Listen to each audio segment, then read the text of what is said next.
Assalamualaikum warahmatullahi wabarakatuh.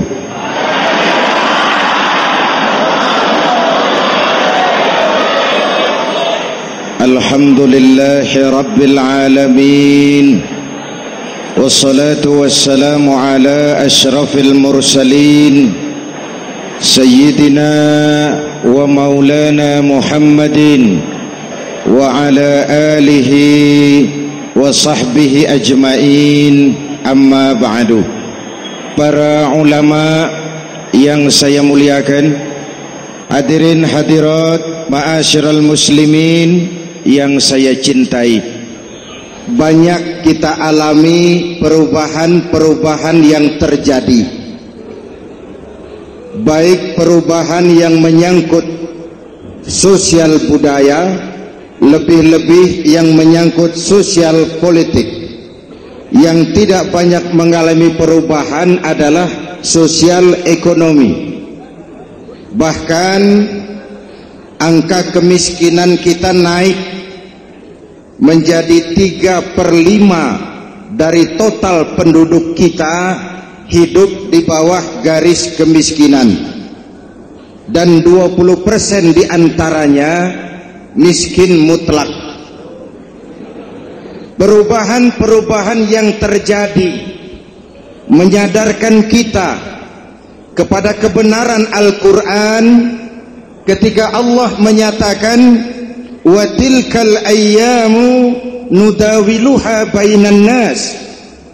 Hari itu kami putar di antara manusia. Ada saat datang, ada waktu pergi.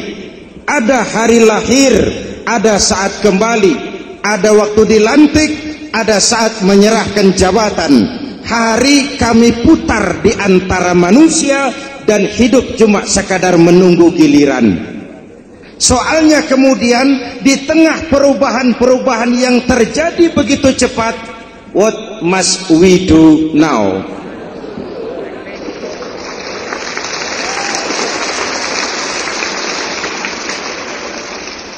Saya juga nggak ngerti itu. Yang penting kan penampilan. Saudara-saudara kaum muslimin di seluruh tanah air, jadi pemimpin adalah pelayan bagi orang yang dipimpinnya. Oke lah, perbaikan ekonomi, pembukaan lapangan kerja baru kita serahkan kepada pemerintah, karena kita percaya mereka orang-orang terpilih belaka yang dipilih dengan kepercayaan akan mampu membawa rakyat keluar dari kesulitan. Amin. Tugas kita sekarang di zaman susah meluruskan akidah. Jangan sampai mbah dukun yang naik ke permukaan. Betul? Islam misinya yang pertama membebaskan manusia dari kemusyrikan. 13 tahun Rasul berjuang di Mekah, menanamkan akidah, meluruskan keyakinan, membentuk iman. 13 tahun membebaskan manusia dari belenggu kemusyrikan. 13 tahun menanamkan la ilaha illallah Muhammadur Rasul dengan seluruh konsekuensinya. Kalau saya yakin tidak ada Tuhan selain Allah, saya tidak akan minta tolong kecuali hanya kepada Allah. Saya tidak akan pernah takut kecuali hanya kepada Allah. Saya tidak akan menggantungkan hidup kecuali hanya kepada Allah. Saya tidak akan minta rizki kecuali hanya kepada Allah. Saya tidak akan melarikan persoalan kecuali hanya kepada Allah. Kalau konsekuen dengan keyakinan ini, mbah dukun nggak dapat tempat.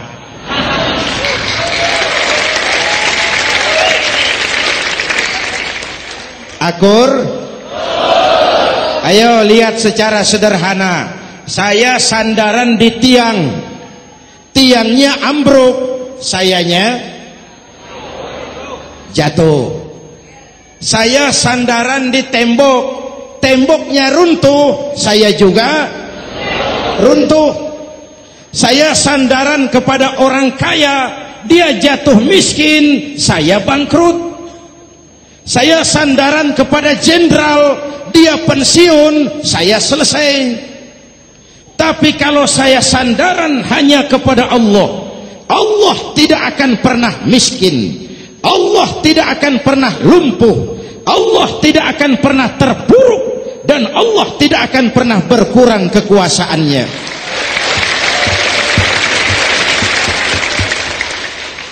Maka umat Islam, sesulit apapun zaman yang kita hadapi, Allah juga tempat kita bersandar. Jelas? Selama ini kita iman dalam ucapan, tapi sekuler dalam perbuatan. Di masjid ada Allah, di kantor Allah tidak ada, maka korupsi merajalela.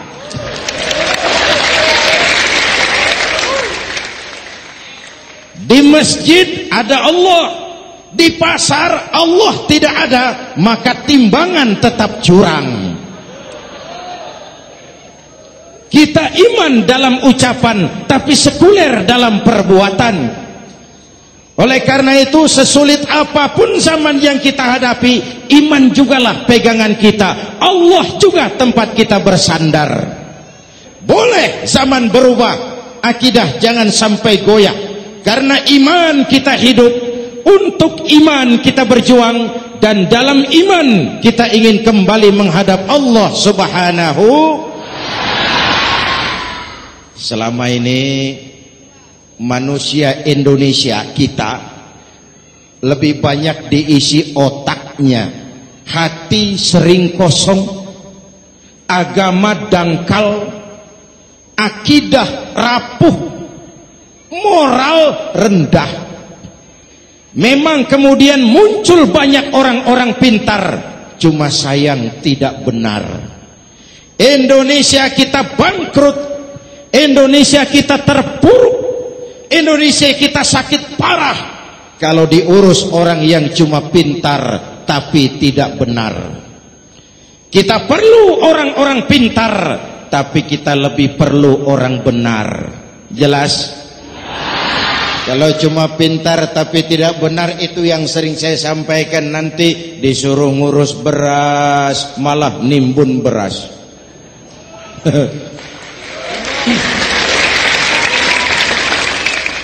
Disuruh ngurus laut malah jadi bajak laut. Disuruh ngurus hutan rame-rame jadi orang hutan. Jutaan hektar hutan Indonesia kita ini merupakan kekayaan sumber daya alam kita yang harus digunakan bagi sebesar-besar kemaslahatan rakyat. Yang disuruh ngurus hukum malah bikin hukum seperti pisau, tajam ke bawah, tumpul ke atas. Jangan heran lalu di masyarakat muncul street justice, pengadilan jalanan, sebagai refleksi dari ketidakpuasan melihat sikap hukum yang sangat berpihak. Kalau yang kecil salah, hukum cepat-cepat ditegakkan.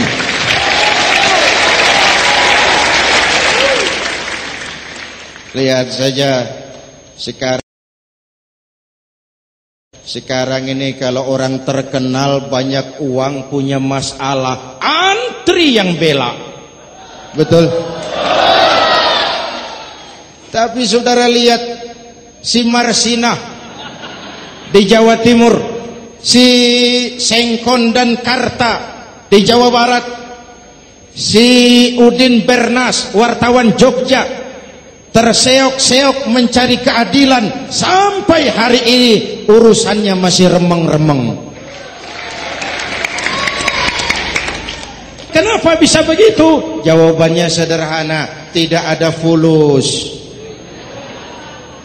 Ada fulus mulus, tidak ada fulus manfus. Betul? Jangan sampai para penegak hukum kita terjebak pada lagu baru, maju tak gentar, membela yang bayar. Biar bertentangan dengan nurani, biar bertentangan dengan public opini, biar bertentangan dengan rasa keadilan. Siapa yang bayar, itulah majikan. Mau benar atau salah, belain terus. Kalau seperti inilah hukum kita, mafioso keadilan akan tetap gentayangan. Hadirin yang saya hormati, 13 tahun beliau berjuang di Mekah, meluruskan keyakinan, memantapkan akidah, meneguhkan iman. Dari situ segalanya dimulai, dan ke situ segalanya akan menuju. Intan paling mahal, mutiara paling berharga, tidak lain adalah nilai-nilai keimanan. Kalau itu sudah tergadai, apalagi yang bisa kita banggakan dalam kehidupan ini?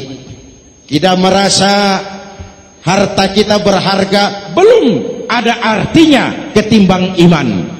Kedudukan kita punya nilai pun belum ada artinya ketimbang dengan nilai-nilai keimanan. Itu intan paling mahal, itu mutiara paling berharga. Harta baru ada manfaatnya kalau dilandasi dengan iman. Jabatan dan kedudukan baru terasa gunanya kalau dilandasi dengan keimanan. Kalau jabatan lepas dari iman, yang akan lahir Fir'aun baru. Jelas? Kalau harta terlepas dari iman, yang akan muncul adalah konglomerat Korun. Kalau ilmu pengetahuan terlepas dari nilai dasar keimanan, maka yang akan muncul adalah ilmuwan pelacur yang menyalahkan yang benar, membenarkan yang salah untuk kepentingan pribadi. Dan kondisi seperti itu tidak akan membuat kita makin sehat. Oleh karena itu, pada kesempatan ini, pesan pertama saya, menghadapi zaman susah, tetap jaga akidah, tetap pelihara keyakinan. Kesulitan bukan untuk ditakuti, untuk diatasi. Hidup adalah kerja keras, bukan keajaiban. Perubahan tidak akan datang hanya dengan simsalabim abragadabra. Perubahan tidak akan muncul hanya dengan berandai-andai. Perubahan tidak akan turun dari langit seperti turunnya embun di waktu malam. Perubahan adalah kerja keras, sehingga Al-Quran membimbing kita, innallaha la yughayyiru ma biqaumin hatta yughayyiru ma bi anfusihim. Allah tidak akan mengubah keadaan suatu bangsa kalau mereka tidak mau mengubah apa yang ada di dalam diri mereka.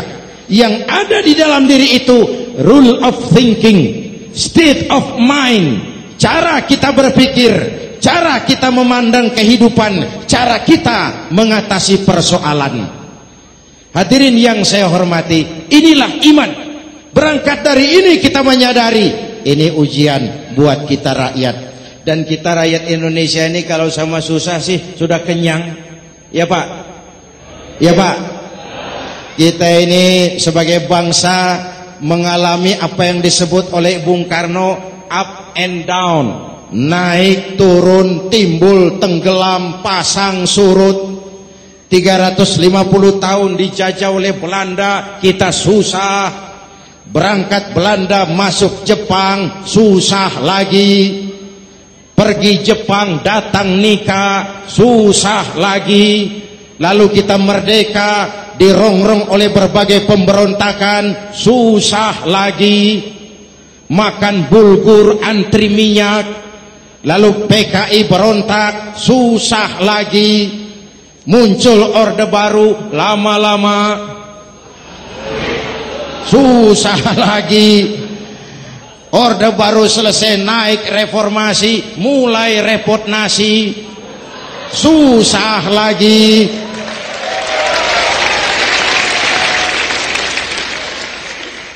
Kalau susah kita ini sudah akrab, sudah intim.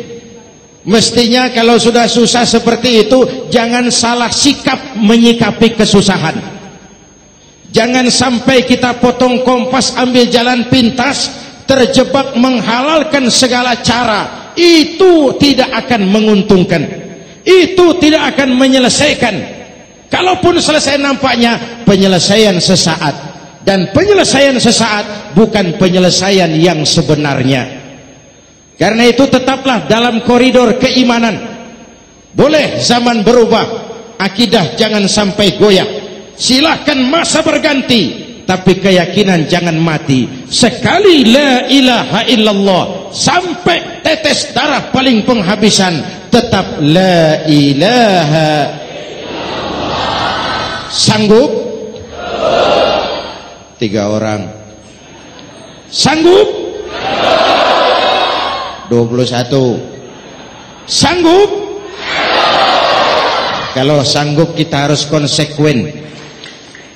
Saudara-saudara di seluruh tanah air, misi yang kedua dari Islam setelah membebaskan manusia dari kemusyrikan, membebaskan manusia dari ras diskriminasi, mengikat manusia dengan tali akidah.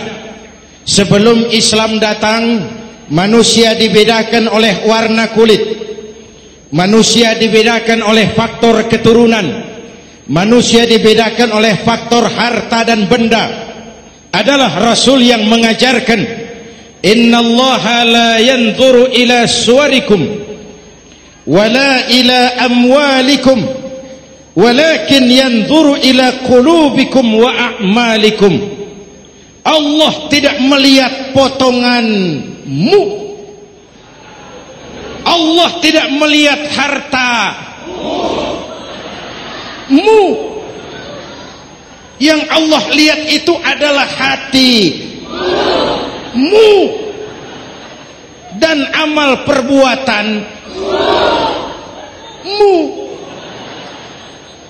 Jauh sebelum Amerika teriak-teriak membanggakan apa yang mereka sebut sebagai Declaration of Independence, Nabi sudah mengajarkan kepada kita semua, An-nas kulluhum li Adam wa Adam min turab la fadla li Arabiyyin ala ujamiyyin illa bittaqwa.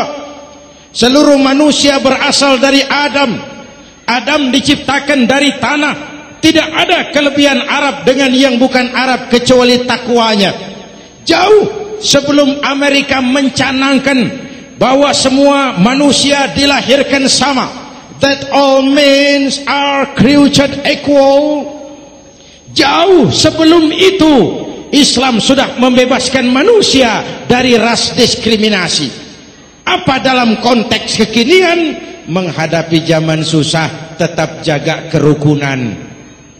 Ya Pak, ya Bu, oi Bu. Menghadapi zaman susah tetap jaga kerukunan, baik antar umat seagama, antar umat beragama, maupun antar umat beragama dengan pemerintah. Menjaga kerukunan, jangan saling sikat sikut di antara kita. Sebab kalau sudah rukun, saya ajak berhitung, 1 ditambah 1 sama dengan, itu matematika namanya, hasilnya pasti. Tapi angka sosial hasilnya aneh. Saya ubah jadi angka sosial. Ayo kita berhitung lagi. 1 orang takut ditambah 1 orang takut sama dengan 2 orang setengah berani.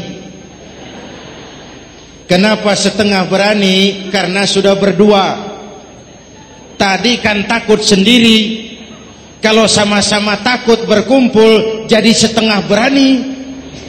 Kalau ditambah 1 orang takut lagi, 1 orang takut ditambah 1 orang takut ditambah 1 orang takut sama dengan 3 orang berani.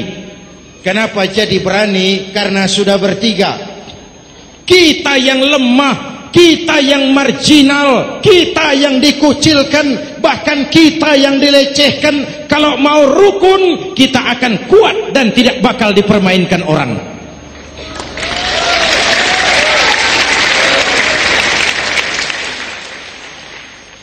Tapi kalau rukunnya yang satu mau menikam yang lain, saya ajak berhitung lagi. Yuk berhitung yuk. 1 ekor ayam ditambah 1 ekor musang sama dengan 1 ekor musang. Kemana ayamnya? Dimakan musang. Betul nggak nih hitungan?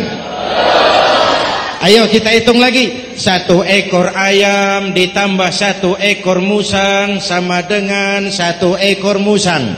Kemana ayamnya? Dimakan musang.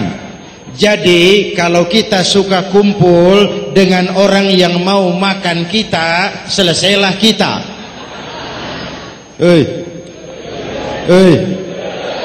Maka kalau merasa kita ini ayam, yuk kumpul sama-sama ayam, pulang ke kandang ayam. Kalau ada ayam kumpul ke kandang musang, itu namanya ayam minum baygon. Jelas? Menjaga kerukunan. Pertama, antar umat seagama, sesama muslim harus saling menjaga, harus saling memelihara. Baik dia muslim yang jadi kapolri, baik dia muslim yang jadi kasat, baik dia muslim yang jadi pengusaha, baik dia muslim yang jadi petani, nelayan, guru, semua komit menjaga semangat kebersamaan, rukun antar umat seagama. Jelas? Jelas? Hadirin yang saya hormati, atas dasar itu saya ingatkan kembali, kita semua ingin persoalan terorisme dilepaskan kaitannya dari agama manapun. Tidak ada kaitannya terorisme dengan Islam, dengan Kristen, dengan Hindu, dengan Buddha. Tidak ada kaitannya terorisme dengan pondok pesantren.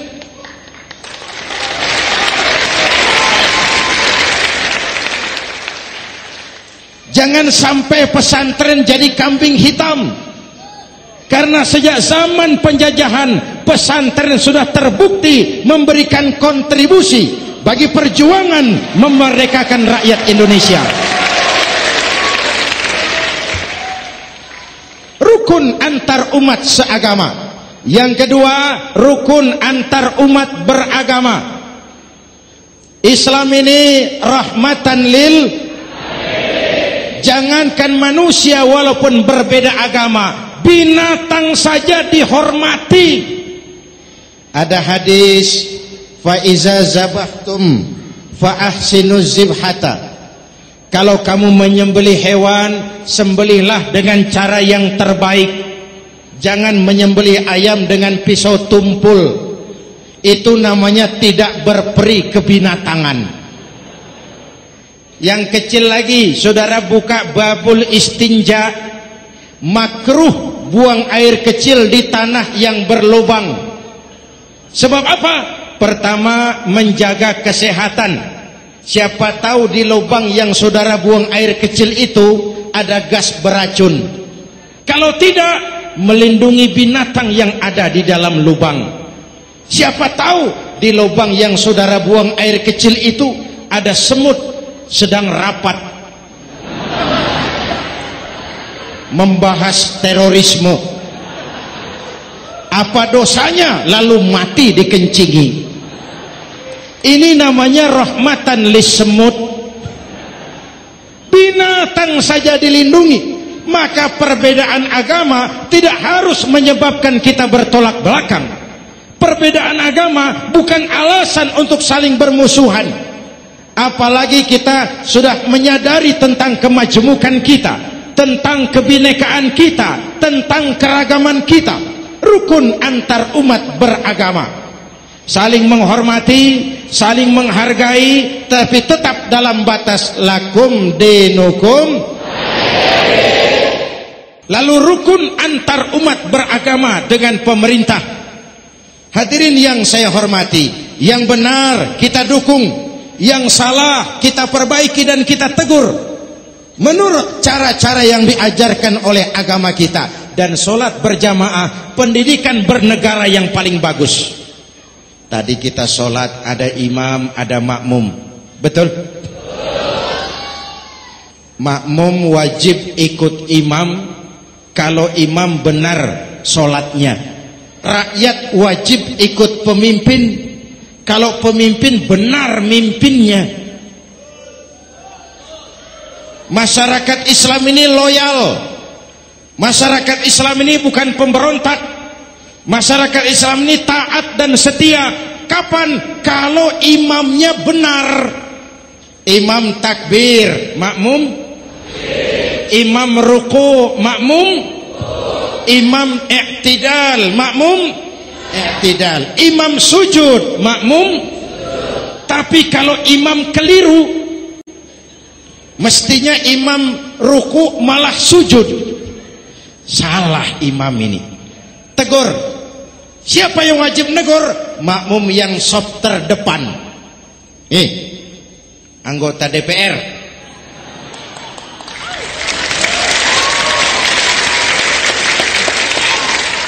Ini wakil-wakil makmum ini, sop di depan ini. Kalau imam keliru mereka paling tahu. Ngomong. Tegur. Bagaimana negurnya? Ada aturan main. Mestinya ruku, imam sujud. Salah ini imam. Subhanallah. Kan begitu negurnya. Betul? Tidak boleh juga imam keliru, makmum emosi. Main pegang. Weh, makmum salah. Hoi, hoi. Kacau sholat. Betul? Anggota dewan ini, soft di depan. Itu kalau imam keliru. Satu saat imam buang angin. Namanya manusia bisa buang angin toh. Apa makmum lalu berkata, demi kesetiaan saya kepada imam, imam buang angin, saya lebih keras lagi. Itu namanya fanatisme buta, loyalitas yang goblok. Imam buang angin, minggir. Iyyaka na'budu wa iyyaka nasta'in. Sampai situ imam buang angin, minggir imam. Lalu soft yang di depan maju. Tidak usah bikin sholat baru, teruskan pekerjaan imam. Ihdinas siratal mustaqim. Teruskan. Kenapa? Kalau bikin sholat baru lagi, nanti buang angin lagi. Bikin lagi sholat. Kapan selesainya sholat? Kapan selesainya membangun negara ini? Yang penting imam tahu diri, buang angin, minggir.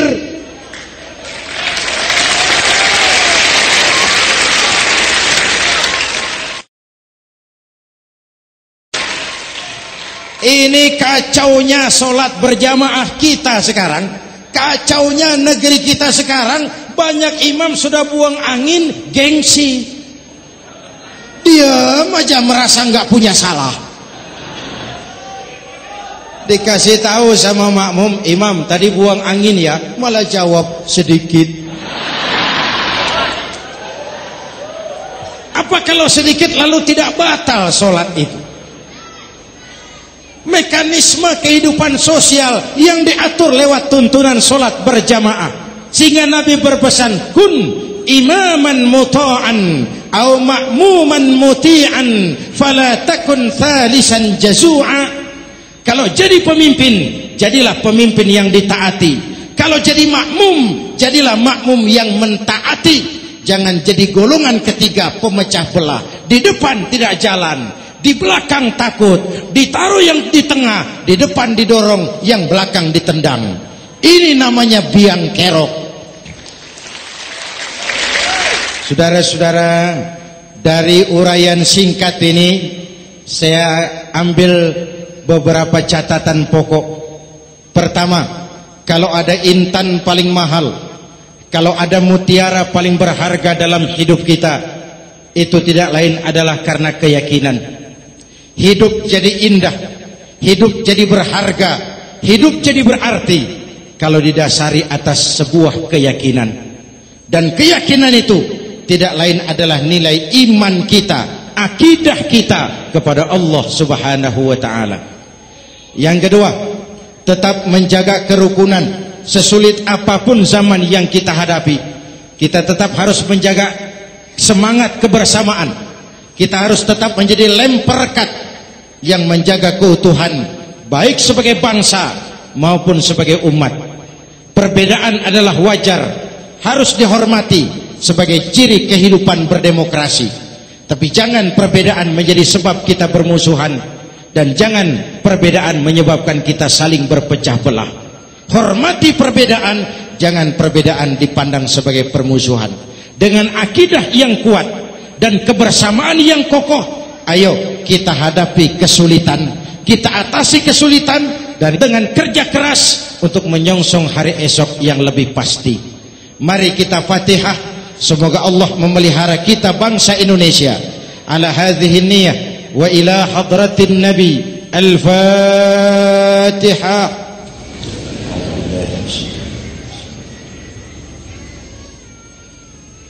Iyyaka na'budu wa iyyaka nasta'in. Ihdinas siratal mustaqim. Siratal ladzina an'amta 'alaihim. Bismillahirrahmanirrahim. Amin. Alhamdulillahi rabbil alamin. Allahumma salli wa sallim wa barik ala sayyidina Muhammadin wa ala alihi wa sahbihi ajma'in. Allahumma rabbana taqabbal minna salatana wa siyamana wa qiyamana wa takhashu'ana wa ta'abbudana wa tammim taksirana ya arhamar rahimin. Allahumma aslih man fi salahihi salahul muslimin. Allahumma ahlik man fi halakihi salahul muslimin. Allahumma rabbana la tu'akhizna in nasina aw akhtana. Rabbana wa la tahmil alaina isran kama hamaltahu ala alladhina min qablina. Rabbana wa la tuhammilna ma la taqata lana bih wa'fu 'anna waghfir lana warhamna anta maulana fansurna 'alal qaumil kafirin. Allahumma ij'alna minas su'ada'il maqbulin wa la taj'alna minal asqiya'il mardudin. Afdalu ma qultuhu ana wan nabiyyuna min qabli. La ilaha illallah.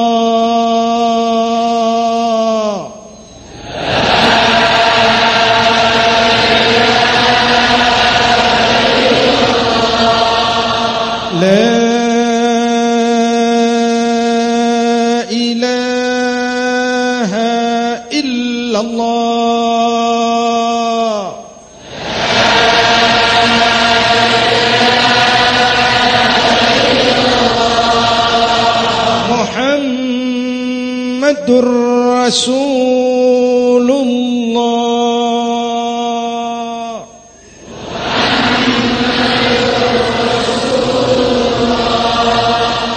Sallallahu alaihi wa alihi wa sallam. Kalimatu haqqin 'alaiha nahya wa 'alaiha namut wa 'alaiha wa biha nub'atsu insyaallah minal aminin minal aminin minal aminin rahmatika ya arhamar rahimin.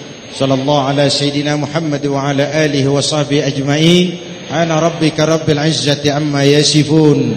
Salamun alal mursalin walhamdulillahi rabbil alamin. Jumpa lagi di lain kesempatan insyaallah. Wassalamualaikum warahmatullahi wabarakatuh.